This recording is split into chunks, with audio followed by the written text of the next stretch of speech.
Hello and welcome, I'm Thomas Porteous and you're watching NewsX World. Let's take a look at some of the top stories this hour. Israeli forces have entered central Gaza's Deir al-Balah, a haven for thousands of displaced civilians. The ground push was backed by airstrikes as Israel targets areas where hostages may be held. Israeli airstrikes destroyed a recently built dock at Hodeidah port in Yemen, according to a Houthi security official. The Israeli army said it targeted military infrastructure and naval vessels used for combat purposes. Russian drones and missiles hit Kyiv, killing 2 and damaging homes, a nursery and a metro shelter. Zelensky called it an assault on humanity as France's top diplomat arrived to condemn the strikes. China has begun constructing the world's largest hydropower dam on the Yarlung Tsampo in Tibet.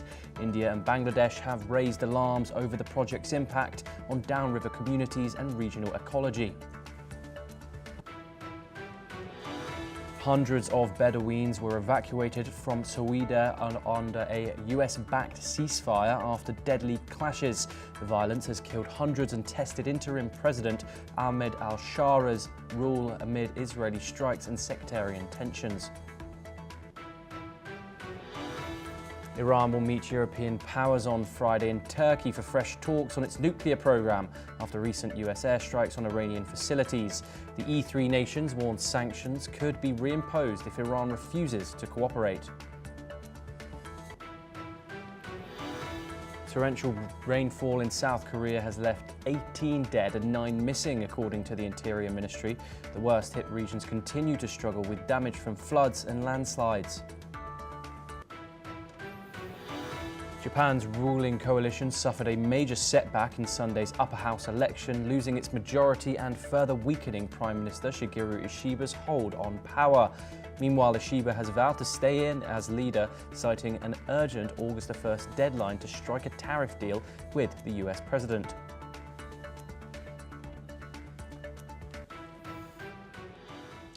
Now we start with Iran, where it says it will host China and Russia for trilateral talks on its nuclear program this Tuesday.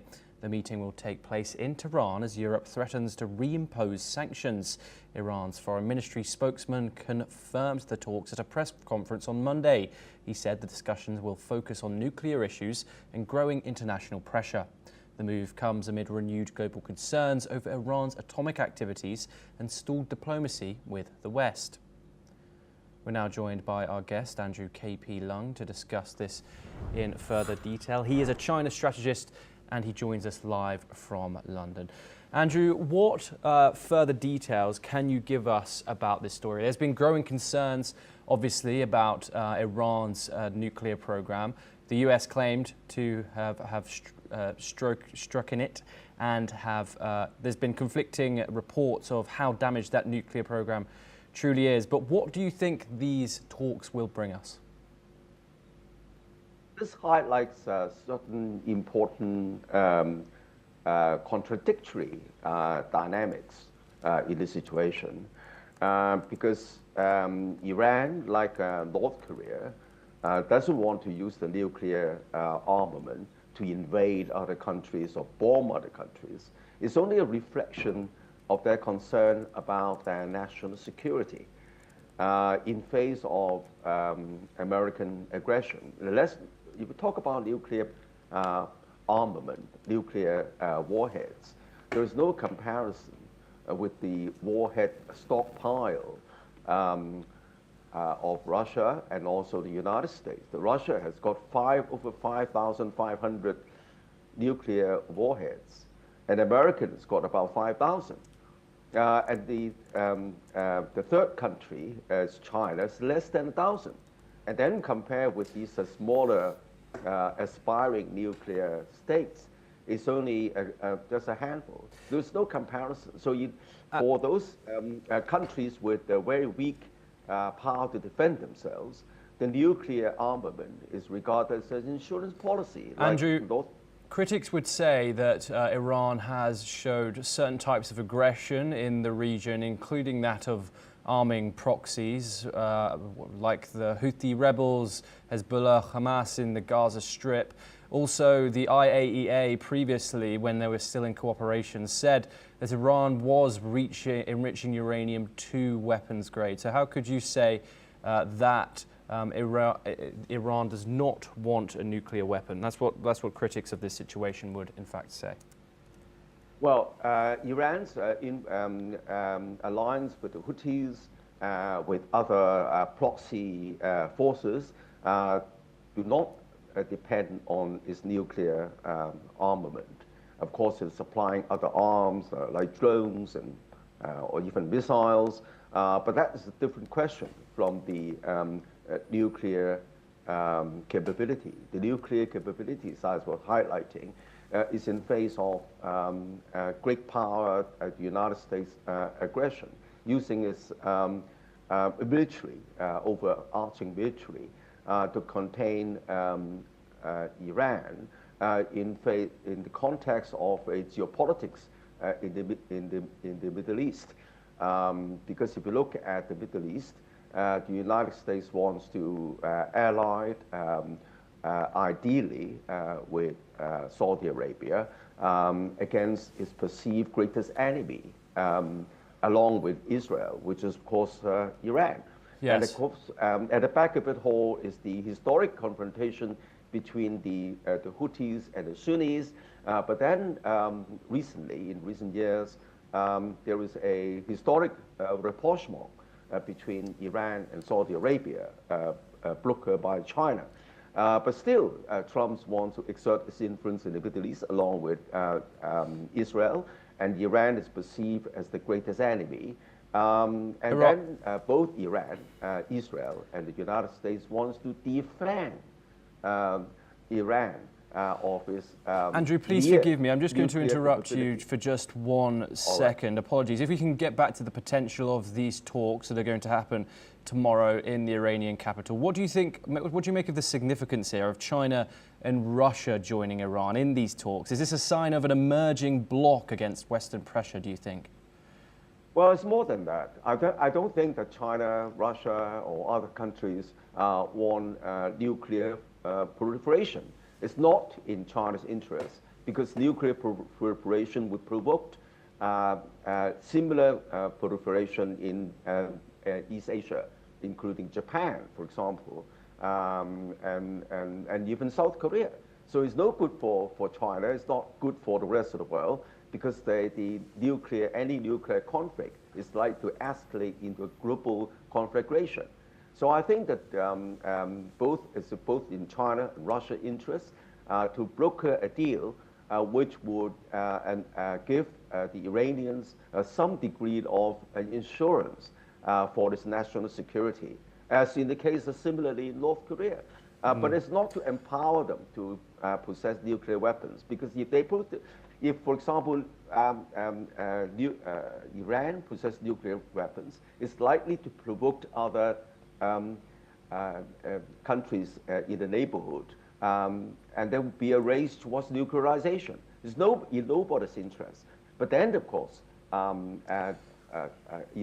obliterating the Iranians' nuclear power in terms of energy generation entirely is again worsen the national security concern of Iran. So I think that's why the previous nuclear deal brokered by the European countries together with the so-called six-party talks, not the six-party talks, the nuclear deal for Iran, but that was torn up by Trump. So I think that we should be back to the table and creating something similar which could satisfy the security concerns of all countries. Okay, Andrew, you are staying with us to discuss further related developments. Please stay with us. We move on now. China will host top EU leaders for a high-stakes summit amid growing trade tensions. The President of the European Council, Antonio Costa, and the European Commission President, Ursula von der Leyen, will meet with President Xi Jinping in the Chinese capital.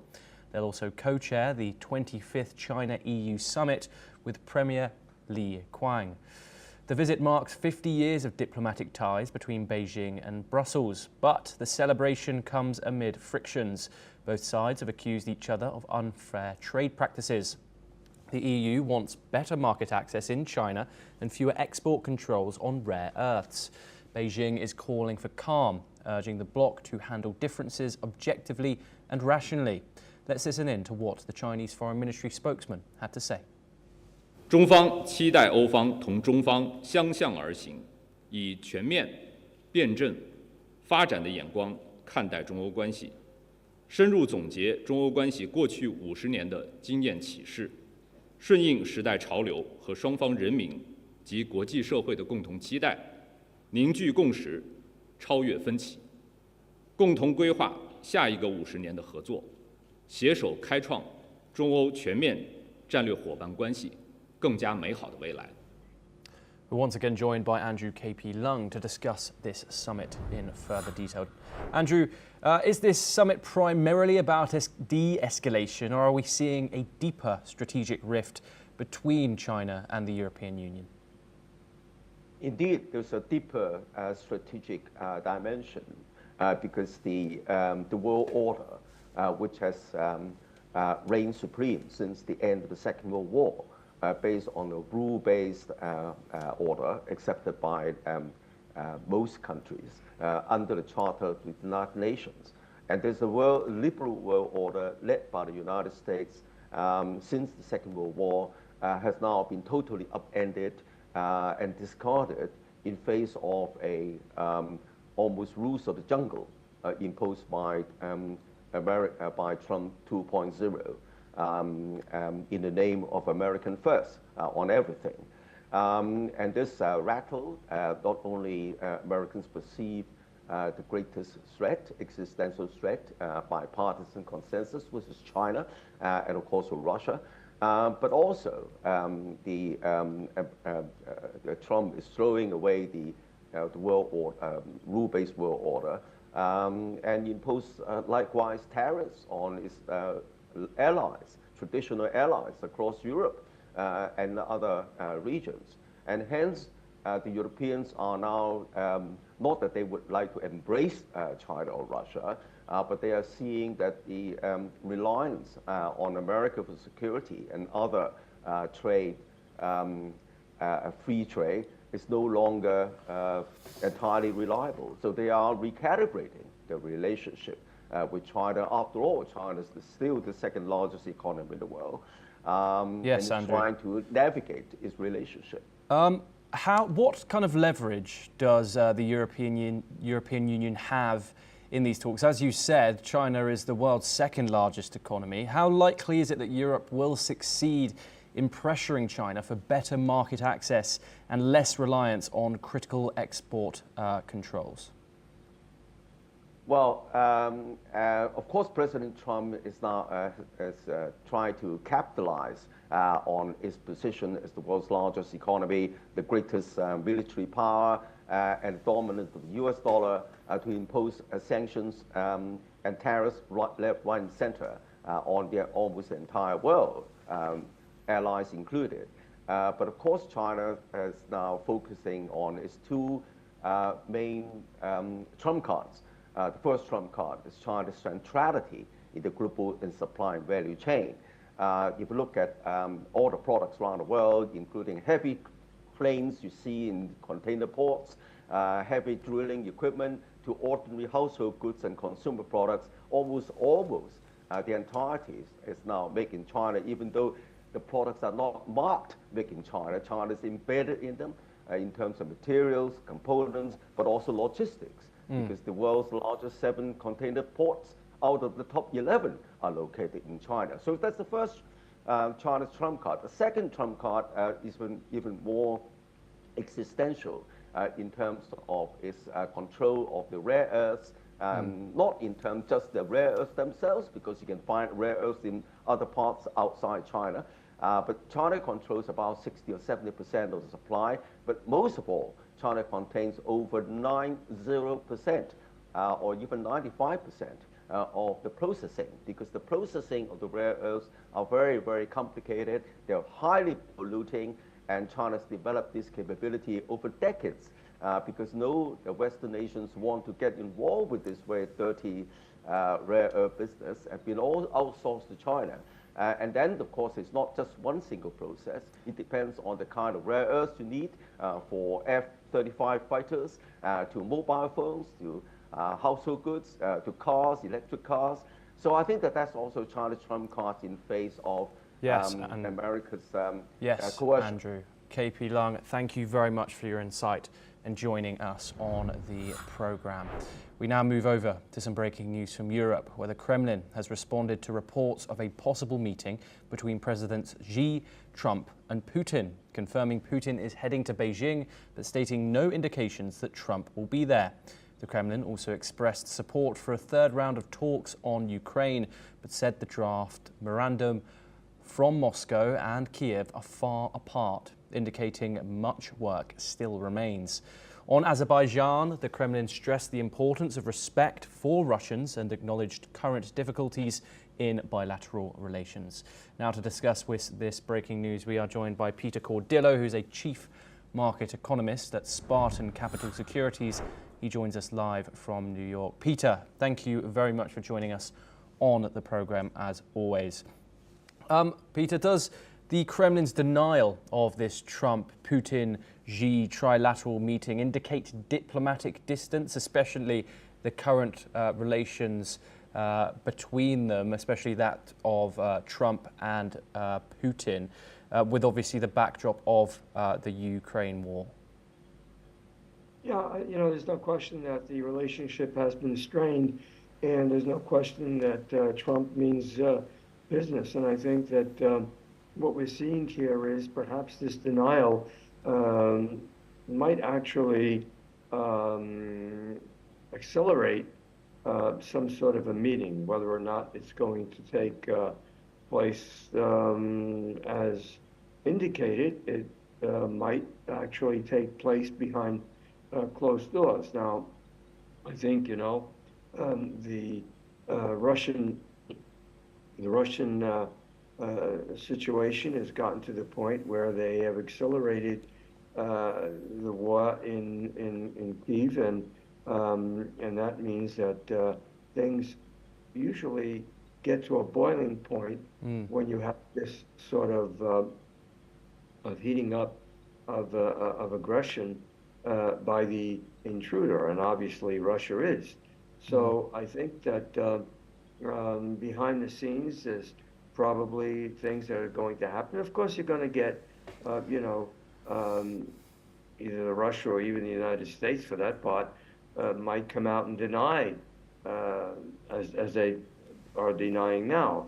But I think basically that is a good sign and not necessarily a bad sign.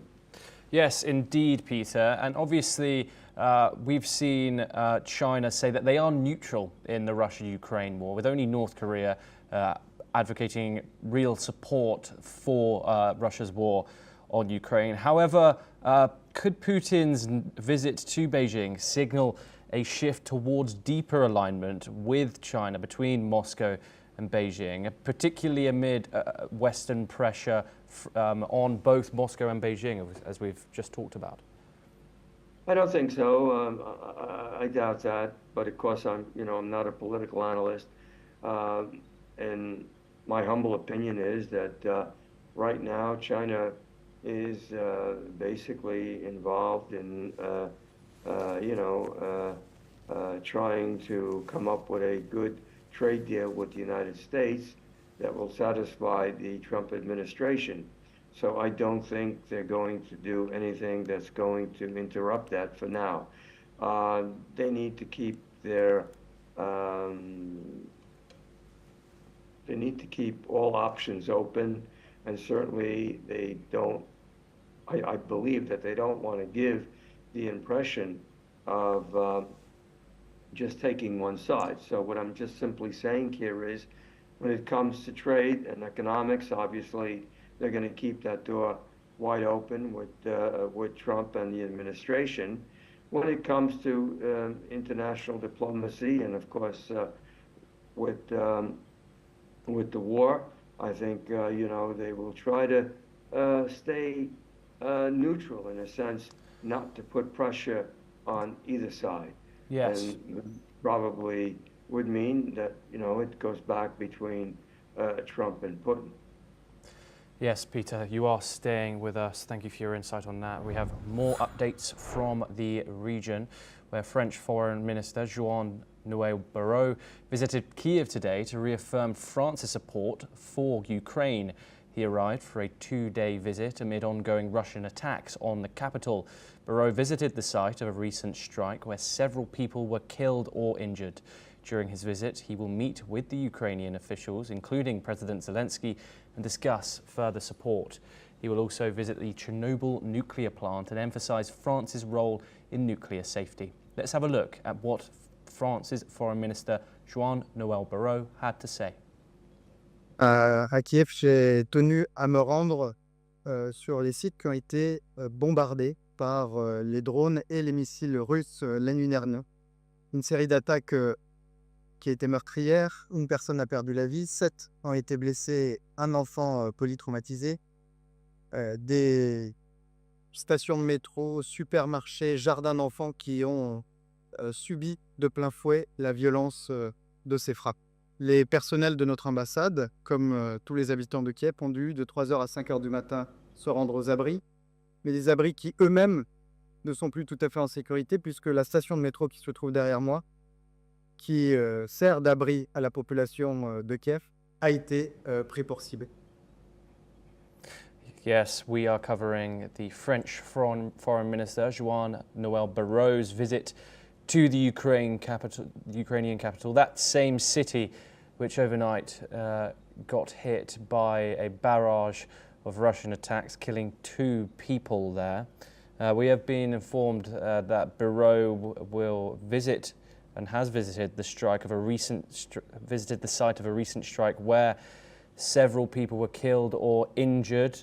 During his visit, he is expected to meet with many Ukrainian officials, including the Ukrainian President Zelensky. France, as we know, is a staunch supporter of Ukraine and their war efforts against Russia. We have seen military aid travel from Paris to Kyiv, both financial and military. They have been a supporter, and also France's attendance at the Coalition of the Willing, which is significant. Okay, we will now move on to another story. France has warned of countermeasures against US tariffs if an agreement cannot be reached. Economy Minister Eric Lombard stressed the challenges facing companies and the need to protect France's economy through competitiveness. He stated that negotiations with the US remain difficult and, if no balanced deal is struck, France is prepared to take action to safeguard European Union interests. Let's have a look at what the French Minister of Economy, Finance and Industrial and Digital Sovereignty had to say. Une concurrence très forte de l'ensemble des pays, et puis il y a ce dialogue difficile avec les États-Unis d'Amérique sur les droits de douane. Et c'est la raison pour laquelle, dans le budget que le Premier ministre a présenté la semaine dernière, il était absolument essentiel de protéger les entreprises, de ne pas augmenter la fiscalité, de ne pas augmenter les charges qui pèsent sur elles, parce que la compétitivité, c'est la meilleure façon de développer notre économie, de continuer à créer des emplois et à protéger l'avenir. Donc, axe tout à fait essentiel de notre projet de budget, protéger les entreprises pour protéger le développement. Ce qui me permet de dire un mot des discussions qui sont en train d'être conduites à Washington par la Commission européenne en lien étroit. There we have it, the French Minister of Economy and Finance saying that he is looking for a deal with the United States. This is a situation that we see many countries in, scrambling towards that August the 1st deadline that Donald Trump has newly set for his reciprocal Liberation Day tariffs. The European Union originally facing a 20% tariff and now looking at one much higher if they cannot negotiate with the United States. Peter Cordillo joins us once again to discuss this further. Peter, how serious is France's threat of countermeasures against the United States? Is this posturing or a sign of escalation in transatlantic trade tensions, do you think? I think it's a sign that, not only France, but the EU is probably, it has already prepared contra effects on tariffs. And so I think it sends a clear signal that they are willing to negotiate, but they also want better terms. And if not, then obviously this trade war will escalate. And if it escalates, it's going to be harmful to not only the United States, but also to the EU and every individual country that's involved. So I think, just to say that this is what we want is not going to happen. I've said this before, I'll say it again, that there will be negotiations. Now, that doesn't mean that the 20 or 30% tariffs that are planning to go in fact on August 1st won't go into effect. There's a good possibility that they will, but I don't think they'll be long-lasting. And I think that what we'll see here is negotiations that obviously will reverse them. So I think it's a give-and-take situation, and I think at the end there will be levies that will not be as steep as what we're talking about right now. Peter Cordillo, thank you very much for joining us on the programme. We're also joined by Jayjit Bhattacharya, who's an economist and finance expert, joining us to discuss the financial effects of Donald Trump's upcoming tariffs. Jayjit Bhattacharya, what are the implications of these tariffs, both in the European Union, both in the United States, on the stock market and beyond, the consumer? If the European Union and gets this increased tariff imposed on it, if it does not reach a deal on August the 1st, what can we expect? So, the transatlantic trade is one of the biggest trade routes for global trade. And clearly there will be a disruption because the goods going from EU to US will be more expensive for the consumers in US. And therefore it will depress the demands. And with the demands going down, the exports will go down, and the other way around also. So there will be a significant disruption that will happen for the trade between US and EU. And clearly, therefore, both US and EU will get deeply impacted, and consequently jobs will get impacted, and consequently even the tax collections will get impacted because there will be reduced tax collections because of the overall reduction in the economic activities happening on both sides. Dr. Jayjit Bhattacharya, thank you very much. A brief but very valuable insight there. We now move on to the Middle East, where US envoy Tom Barak has arrived in Beirut for a fresh round of talks on Hezbollah's disarmament. This is his second visit to Lebanon in 2 weeks, and he's meeting with President Joseph Aoun and Prime Minister Nawaf Salam. The US is pushing for all weapons to come under Lebanese state control, a move opposed by Hezbollah. Its leader, Naim Qassem, accuses Barak of trying to trigger civil war by forcing the army to disarm the group. Lebanon, in turn, wants Israel to end its daily strikes and leave occupied southern points. Washington says time is running out, with regional power shifts in full swing. Barak warned Lebanon risks being left behind, but later clarified he meant to praise Syria's recent progress. We're now joined by Joshua Barnes, who's an anchor and correspondent. He joins us live from the NewsX World Newsroom. Joshua, what more can you tell us about this?